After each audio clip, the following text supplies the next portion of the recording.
Hello friends, നമ്മുടെ പുതിയ വീഡിയോയിലേക്ക് എല്ലാവർക്കും സ്വാഗതം. എല്ലാവരും സുഖമായിട്ടിരിക്കണമെന്ന് വിശ്വസിക്കുന്നു. നമ്മളിന്ന് തയ്യാറാക്കുന്നത് വളരെ ഹെൽത്തിയും അതുപോലെ തന്നെ ഡയബറ്റിക് പേഷ്യൻസിനൊക്കെ സ്ഥിരമായിട്ട് കഴിച്ചു കഴിഞ്ഞാൽ ഷുഗർ കുറയുന്നതുമായിട്ടുള്ള ഒരു റെസിപ്പിയാണ്. അപ്പോൾ ആ വീഡിയോയിലേക്ക് പോവാം. നമുക്ക് പുട്ട് തയ്യാറാക്കാനായിട്ട് ഞാനിവിടെ 1 കപ്പ് റാഗിയുടെ പൊടി എടുത്തിട്ടുണ്ട്. ഇതിലേക്ക് പുട്ടിന് ആവശ്യമുള്ള ഉപ്പ് ചേർത്ത് കൊടുക്കാം.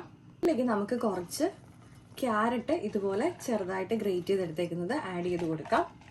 നമുക്ക് ബീട്രൂട്ട് ഇഷ്ടമാണെങ്കിൽ ഇതിൻ്റെ കൂടെ അതും കൂടി ആഡ് ചെയ്യാം. നമുക്കിതിലേക്ക് 1 ടീസ്പൂൺ നെയ്യ് ചേർത്ത് കൊടുക്കാം. നമ്മുടെ പുട്ട് നല്ല മയമായിട്ടിരിക്കാനും അതുപോലെ നല്ല ഫ്ലേവറും ടേസ്റ്റും ഒക്കെ കൂടാൻ വേണ്ടിയിട്ടാണ് നമ്മൾ നെയ്യ് ചേർക്കുന്നത്. ഇതിലേക്ക് കുറച്ച് തേങ്ങ ചേർത്ത് കൊടുക്കാം. നമ്മുടെ പുട്ടിന് കംപ്ലീറ്റ്ലി ഒരു തേങ്ങയുടെ ഫ്ലേവർ വരും നമ്മളിങ്ങനെ ആഡ് ചെയ്ത് കൊടുക്കുകയാണെങ്കിൽ. നമുക്കിനി കുറേശ്ശെ ഇതിലേക്ക് വെള്ളം തളിച്ച് പുട്ടുപൊടി ഒന്ന് നനച്ചെടുക്കാം.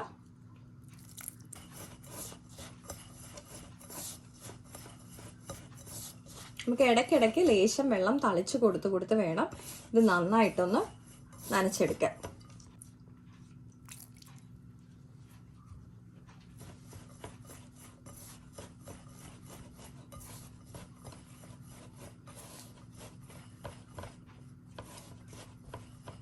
ഇപ്പം ഞാനിത് നന്നായിട്ട് നനച്ചെടുത്തിട്ടുണ്ട്.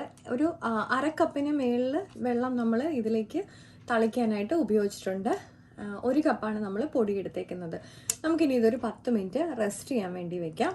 നമുക്കിനി ഇത് പുട്ടുകുറ്റിയിലേക്ക് നിറച്ചു കൊടുക്കാം. അപ്പോൾ അതിനായിട്ട് ഞാനിവിടെ ആദ്യം കുറച്ച് തേങ്ങ ഇട്ട് കൊടുക്കുകയാണ്.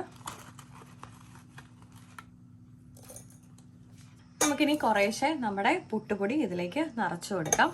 ഇടയ്ക്ക് തേങ്ങ ഇടണമെന്നുണ്ടെങ്കിൽ നമുക്ക് അങ്ങനെ ചെയ്യാം, അല്ലെങ്കിൽ അവസാനം ഇടണമെന്നുണ്ടെങ്കിൽ അങ്ങനെ ചെയ്യാം. അതൊക്കെ നമ്മുടെ ഇഷ്ടമാണ്.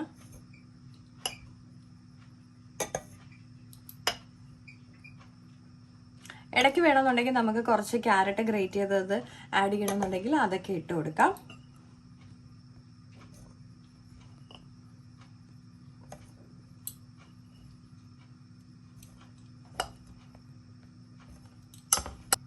നമുക്കിനി മുകളിലായിട്ട് കുറച്ച് തേങ്ങയോടെ ഇട്ട് കൊടുക്കാം.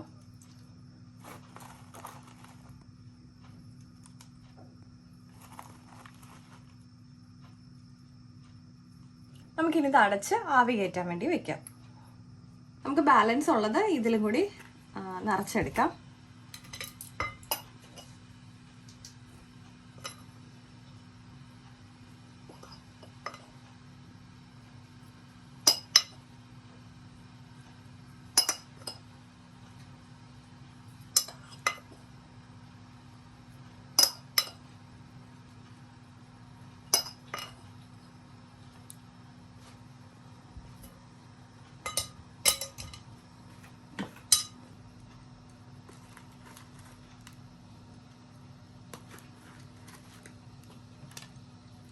നമുക്ക് ഇതും അടച്ചു വെച്ചിട്ട് ഒന്ന് ആവി കയറ്റി എടുക്കാം. അപ്പോൾ നമ്മുടെ ഹെൽത്തി പുട്ട് എല്ലാവർക്കും ഇഷ്ടപ്പെട്ടിട്ടുണ്ടെന്ന് വിചാരിക്കുന്നു. അപ്പോൾ എല്ലാവരും ആഴ്ചയിൽ 1 ദിവസം അല്ലെങ്കിൽ 2 ദിവസമെങ്കിലും ഇത് ട്രൈ ചെയ്ത് നോക്കാൻ മറക്കരുത്. പ്രത്യേകിച്ച് നമുക്ക് ഷുഗറൊക്കെ ഉള്ളവരാണെന്നുണ്ടെങ്കിൽ അല്ലെങ്കിൽ അത് വരാതിരിക്കാൻ വേണ്ടി കൺട്രോൾ ചെയ്യാനൊക്കെ നമുക്കിത് വളരെ ഹെൽപ്ഫുൾ ആണ്. അപ്പോൾ മറ്റൊരു വീഡിയോ കാണും വരെ നന്ദി, നമസ്കാരം.